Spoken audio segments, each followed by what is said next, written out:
dans quelques jours, ils seront fixés. Après 4 ans de travail pour un film grandiose, Guillaume Canet et Gilles Lellouche sortiront leur nouveau film, Astérix et Obélix, l'Empire du Milieu, réalisé par le premier et dans lequel ils interprètent les héros gaulois pour la première fois.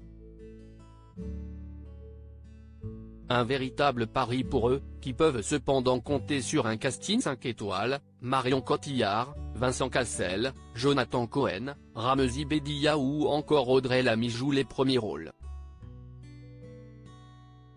Et si est donc tout naturellement que tous se sont retrouvés ce samedi soir à Marseille pour une grande soirée d'avant-première, dans 14 salles différentes, les acteurs ont présenté leur film, comme ils l'avaient fait au Grand Rex le 15 janvier dernier. Et pour l'occasion, ils s'étaient mis sur leur 31.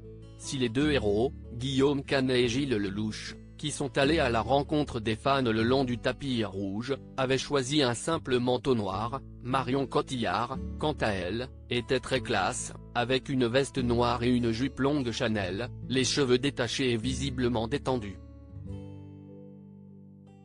Un manteau de fourrure. Inattendu mais celle qui a attiré tous les regards, si Audrey Lamy, l'interprète de Bonhomie avait choisi un chemisier transparent, accordé à un pantalon et à un soutien-gorge noir. Et elle était ultra sexy. Malheureusement pour elle, son mari dans le film, Jérôme Commandeur, était absent pour cette fois, sûrement pris par un autre projet, tout comme Angèle, Zlatan Ibrahimovic, Franck Gastambide et d'autres.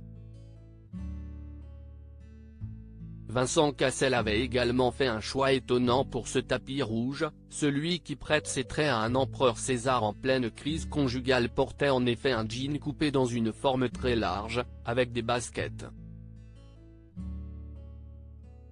Et un manteau de fourrure noire très surprenant.